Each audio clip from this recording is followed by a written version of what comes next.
शुक्लां ब्रह्मविचारसारपरमामाद्यां जगद्व्यापिनीं वीणापुस्तकधारिणीमपयदां जाड्यान्धकारापहां हस्ते स्फाटिकमालिकां विदधतीं पद्मासने संस्थितां वन्दे तां परमेश्वरीं भगवतीं बुद्धिप्रदां शारदां.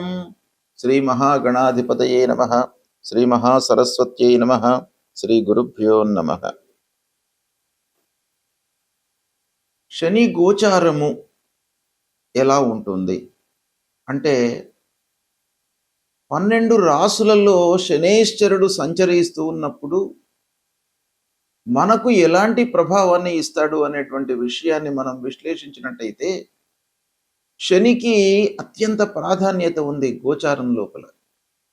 ఎందుకు అనంటే శని అనంటేనే శనైశ్చరుడు అంటే మందగమనుడు, అంటే మెల్లగా సంచరించేటువంటి వాడు. అంటే ఒక రాశిలో 2.5 సంవత్సరాలు సుమారుగా ఉంటాడు. కనుక ఆ శని యొక్క ఎఫెక్ట్ అనేది ఆ రాశిలో జన్మించినటువంటి వారికి చాలా ఉంటుంది. కాబట్టి శని గోచారము అత్యంత ప్రాధాన్యతను సంతరించుకున్నటువంటి సంచారం. కనుక శని యొక్క ప్రభావము, శని అనగానే మనం భయపడవలసినటువంటి అవసరం లేదు. కాదంటే గోచార రీత్యా శనికి 3 స్థానాలు శుభస్థానాలుగా చెప్పబడి ఉన్నాయి. 3, 6, 11 అంటే 3వ స్థానము, 6వ స్థానము, 11వ స్థానంలో సంచరిస్తున్నప్పుడు శుభ ఫలితాన్ని ఇస్తాడు. మిగతా స్థానాలలో సంచరిస్తున్నాడు అంటే మిగతా స్థానాలు అనంటే ద్వాదశ, జన్మ, ద్వితీయ, చతుర్థ, అష్టమ ఈ స్థానాలలో సంచరిస్తున్నప్పుడు ప్రతికూల ఫలితాలను ఇస్తాడు. మిగతా స్థానాలు కొంత మధ్యస్థంగా ఉంటాయి. అయితే ప్రతికూలంగా సంచరిస్తున్నప్పుడు కూడాను అందరికీ ఒకే రకమైనటువంటి ప్రభావాన్ని చూపించడం. ఎందుకు అనంటే వాళ్ళ యొక్క రాస్యాధిపతికి శనికి ఉన్నటువంటి మిత్రత్వము, శత్రుత్వము, సమత్వము ఇలాంటి విషయాలను కూడాను మనం దృష్టిలో పెట్టుకొని చూడవలసి వస్తుంది. జన్మ సమయంలో ఆ శనేశ్వరుడు ఉన్నటువంటి స్థితి, అష్టక వర్గులో ఉన్నటువంటి పాయింట్స్, ఇవన్నీ కూడా ఎన్నో విషయాలు మనం కూలంకషంగా చూసిన తర్వాత ఇదమిద్దంగా శని యొక్క ప్రభావం ఎలా ఉంటుంది అనే విషయాన్ని మనం నిర్ధారణ చేసుకోవాలి. తదనుగుణంగా ఫలితాలను చెప్పుకోవడం అనేటువంటిది మనకు శాస్త్రం చెప్తుంది. కాబట్టి శని అనగానే మీరు భయపడవలసినటువంటి అవసరం లేదు. శని ప్రత్యేకంగా మిమ్మల్ని శిక్షించడు, మీ లోపల ఒక శిక్షణను తీసుకువస్తాడు. అంటే కష్టాలు నష్టాలు చూయించినప్పటికీ మిమ్మల్ని ఒక జీవితంలో మంచి మార్గంలోకి తీసుకురావడానికి చేయవలసినటువంటి పనులన్నీ కూడాను మీతోని చేయిస్తాడు, ఒక అనుభవాన్ని ఇస్తాడు. గనక శనైశ్వరుడి యొక్క గోచారము చాలా ప్రభావాన్ని చూయించేటువంటిది. ధనుస్సు రాశి వారికి శని గోచారము ఎలా ఉందో తెలుసుకుందాము. ధనుస్సు రాశికి అధిపతి బృహస్పతి, దేవగురు అయినటువంటి బృహస్పతి గురువు. శనైశ్వరుడు కూడాను మీనరాశిలో సంచరిస్తున్నాడు. అయితే గురువుకు శని సమత్వము కలిగినటువంటి గ్రహము, అదేవిధంగా శనికి గురువు కూడాను సమత్వం కలిగినటువంటి గ్రహము. అంటే ఉభయ సమత్వము కలిగినటువంటి గ్రహాలు అన్నమాట గురువు, శని. ఇలాంటి ఈ 2 గ్రహాల యొక్క సంచారము అంటే ధనుస్సు రాశి వారికి అర్ధాష్టమ స్థానంలో శని సంచరిస్తున్నాడు. ఈ అర్ధాష్టమ స్థానము, దుస్థానము గోచార రీత్యా ప్రతికూల ఫలితాలను ఇచ్చేటువంటి స్థానం. జాగ్రత్తలు తీసుకోవాలి. అయితే 29 మార్చి 2025 నుండి 3/6/2027 వరకు అర్ధాష్టమ స్థానం 4వ స్థానంలో రజితమూర్తిగా సంచరిస్తున్నాడు. 4వ స్థానం దుస్థానము, ప్రతికూలం. రజితమూర్తి కొంతవరకు మనకు అనుకూలతను ఇచ్చేటువంటి స్థితి. అయితే ఇలా ఓవరాల్గా మనం చూసినట్టయితే ధనుస్సు రాశి వారికి శని యొక్క ప్రభావము ప్రతికూలంగానే ఉంది. గోచార రీత్యా స్థానం ప్రతికూలంగా ఉంది. గురువు శనుల మధ్యన కూడాను సమత్వమే ఉంది, ఉభయ సమత్వము. ఇలా మనం చూసినట్టయితే కొంత జాగ్రత్తలు మట్టుకు తీసుకోవాలి.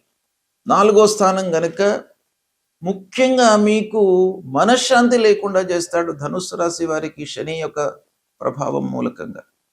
కాబట్టి మనశ్శాంతి లేకపోవడము అనంటే చాలా విధాలుగా దాన్ని మనం అన్వయించుకోవాల్సి వస్తుంది.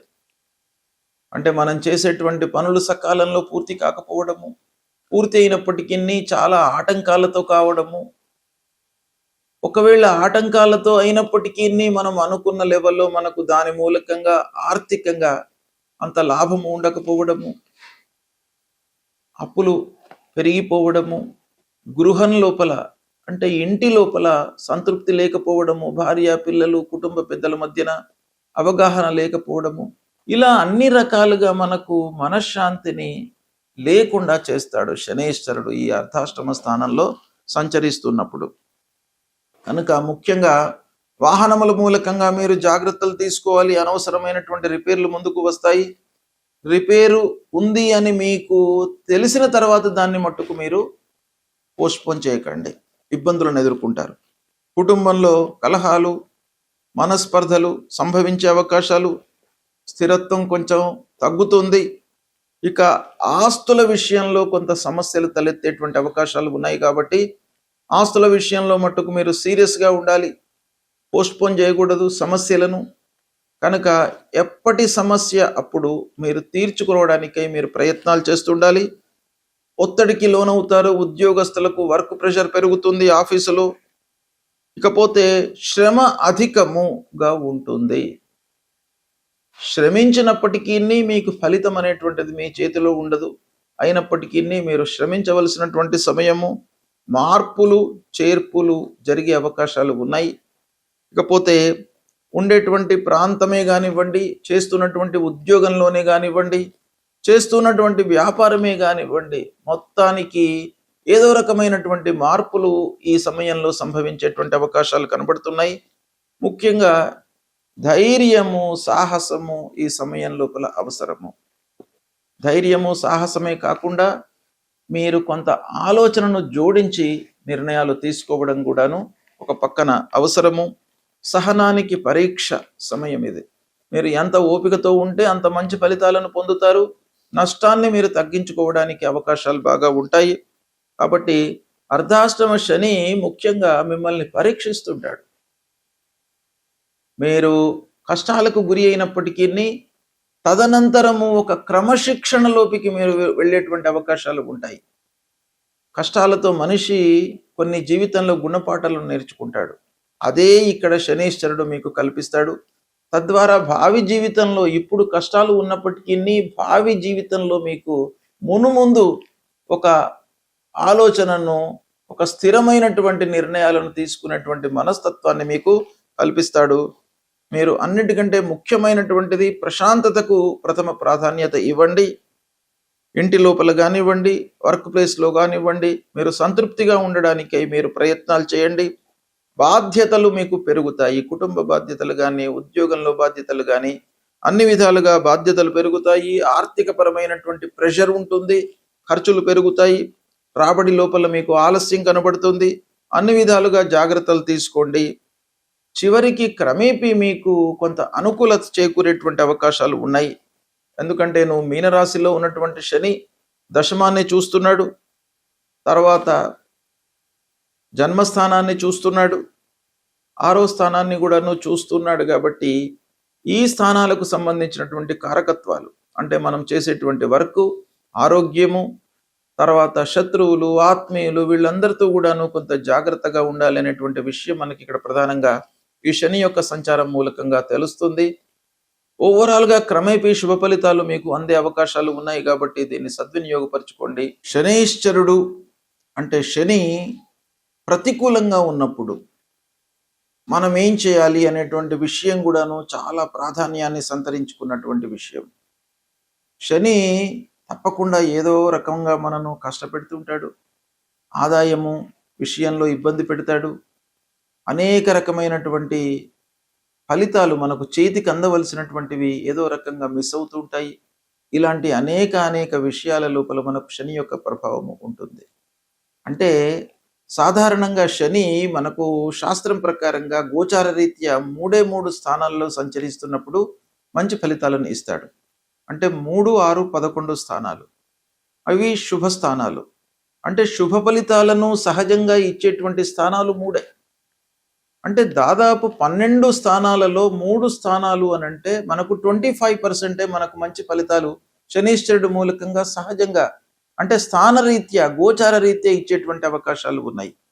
ఇక మిగతావి ద్వాదశ స్థానము, జన్మస్థానము, ద్వితీయ స్థానము, చతుర్థ స్థానము, అష్టమ స్థానము, ఈ 5 స్థానాలు చాలా మనను కష్టపెడతాడు, ఇబ్బంది పెట్టేటువంటి స్థానాలు. ఇక మిగతా స్థానాలు కొంత మధ్యస్థంగా ఉంటాయి. ఈ విధంగా మనము శని యొక్క స్థానాలను క్లాసిఫై చేసుకోవడము చాలా అవసరము. ఏ స్థానాలలో ఉన్నాడు అనేటువంటి విషయాన్ని మనం గమనించి దానికి అనుగుణంగా పరిహారాలు చేసుకోవాలి.